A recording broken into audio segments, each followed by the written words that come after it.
What are your conclusions? What are the main points from your report?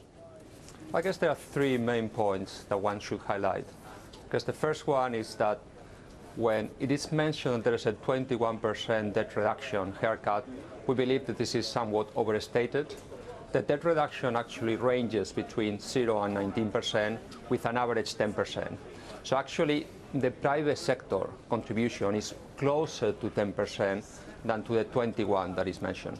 It is, however, the debt reduction from the public sector, the one that brings most of the debt relief. So again, it's more the public than the private sector. The second point, perhaps also to state, is that participation rate, of course, is important in all of this. And I think there are ways in which the participation, the decision to tender, can be set up in a way that participation is high, closer to the 90% that they are hoping for. Well, that leads to the big question, doesn't it? What if the new proposals fails to draw that lack of investor participation? Just what happens then? Well, I mean, obviously, if the proposal were to fail, clearly the alternative one should think of is one of a restructuring, okay?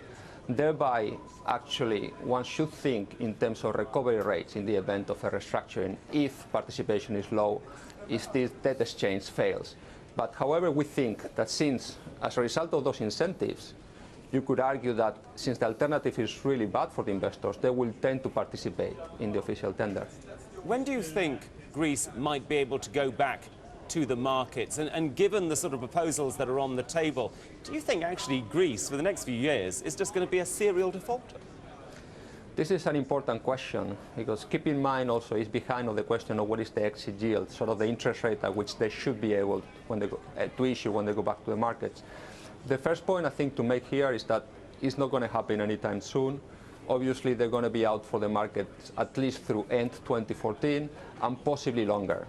In fact, when you look at the exit yield that is assumed in the exercise, is 500 basis points over the bond, which is fairly high. This is an exit yield, of course, that will not make the debt sustainable. So it will take a very long time, possibly longer than 2015. Now, Antonio, how worried are you now by the peripheral countries, but notably Spain? We've got that Moody's warning this morning on a possible downgrade. This is key because it has sort of a self-enforcing feature, right? There are two elements to this downgrade. There is the external element, sort of what are the financing conditions, which right now are really tough for all the European government bonds, and in particular Italy and Spain. And there's the internal risks to Spain related to low growth, related to the potential for fiscal slippages in the regions, and also related to recap of the cajas. The problem here is this is not just putting pressure on the sovereign, it's sort of a reinforcing self-fulfilling, right? Because the more of a downgrade pressure, the higher is the spread, hence the more fiscal challenges the government faces, but also for the banks, right? That will be negatively affected by this sovereign potential downgrade.